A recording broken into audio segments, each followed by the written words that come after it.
बहराइच की बात कर लेते हैं तो बहराइच में हुई हिंसा का मास्टरमाइंड अब्दुल हमीद और उसके बेटे पहले से अपराध में शामिल रहे हैं। साल 2010 में सड़क बनने के दौरान अब्दुल हमीद और उसके बेटे यानी कि बड़े बेटे पिंटू पर गंभीर धाराओं में मुकदमा दर्ज हुआ था, जो सड़क के ठेकेदार ने दर्ज कराया था।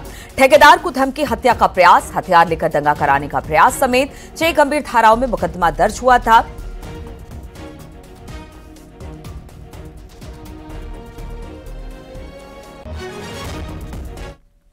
न्यूज 18 खुलासा करते हुए सबसे पहले बता रहा है कि बहराइच हिंसा का मास्टरमाइंड अब्दुल हमीद और उसका बेटा पहले से दंगाई रहे हैं।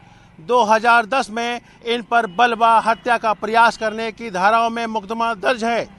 13 अक्टूबर को इन्होंने भी वही कृत्य अपनाया।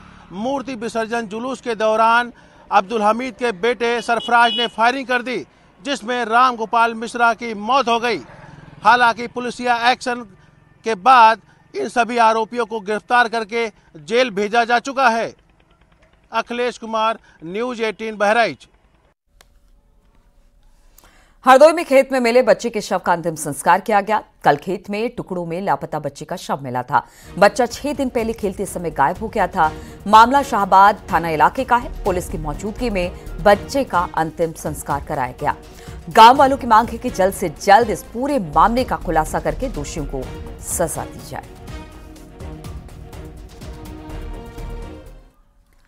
हमीरपुर में सवारियों से भरी ऑटो डिवाइडर से टकरा गई, पलट गई। इस हादसे में ऑटो ड्राइवर समेत गाड़ी में सवार 6 लोग घायल हो गए। गंभीर रूप से घायल एक महिला का जिला अस्पताल में इलाज चल रहा है। बताया जा रहा है कि रिक्शा को बचाने के चक्कर में यह हादसा हो गया। महिला दिल्ली की रहने वाली है और वो बस पकड़ने के लिए बस स्टैंड पर जा रही थी, तभी रास्ते में हादसे का शिकार हो गई। रायबरेली में इंडियन टेलीफोन इंडस्ट्री परिसर में लगी आग पर काबू पा लिया गया है। सोलर सिस्टम के बैटरी सेक्शन में यह आग लगी। सोलर सिस्टम के पावर बैकअप के बैटरियां जहां रखी हुई थी, वहां पर अचानक धुआं उठता दिखाई दिया। इसे देखकर सिक्योरिटी ने फायर सेक्शन को कॉल किया। उसने तुरंत मौके पर पहुंचकर आग बुझाने की कोशिश की। इसी बीच सूचना पाकर दमकल विभाग की 3 गाड़ियां भी मौके पर पहुंच गई और लगभग 2 घंटे की मशक्कत के बाद आग पर काबू पा लिया गया। इस घटना में किसी के हताहत होने की कोई सूचना नहीं है। आग से सोलर सिस्टम के लिए लगी लाखों रुपए कीमत की बैटरियां जरूर नष्ट हो गई हैं।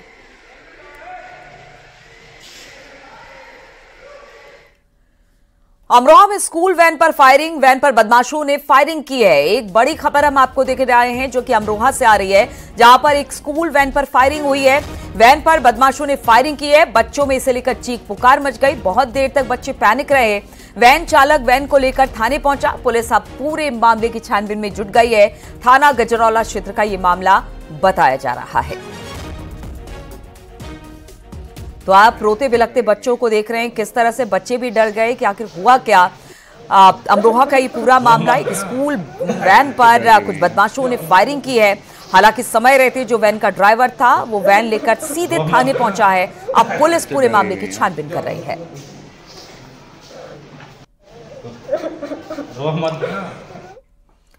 अलीगढ़ में 14 साल की लड़की की 4 मंजिला अपार्टमेंट से गिरकर मौत हो गई। लड़की 9वीं क्लास की छात्रा थी। गंभीर हालत में छात्रा को अस्पताल में एडमिट करा दिया गया है, जहां पर इलाज के दौरान उसकी मौत हो गई। घटना राजेश्वरी कॉलोनी सुरेंद्र नगर की है। पुलिस ने शव को पोस्टमार्टम के लिए भेज दिया है और जांच पड़ताल में इस वक्त पुलिस जुट गई है।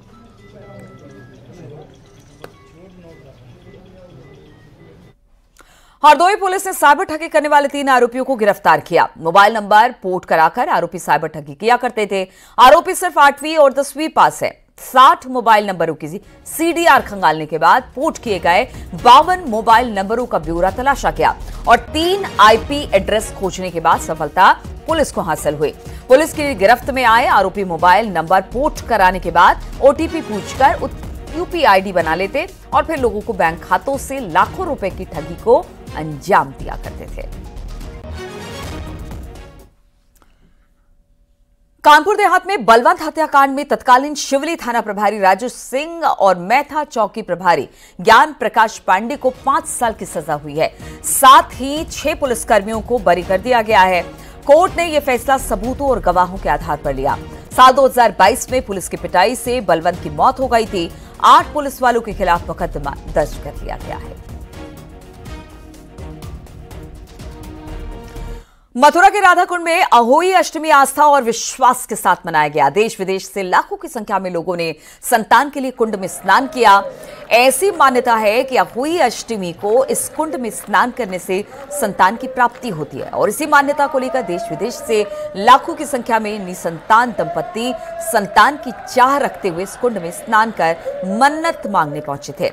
अहोई अष्टमी पर श्रद्धालुओं की सुरक्षा को लेकर व्यापक इंतजाम किए गए।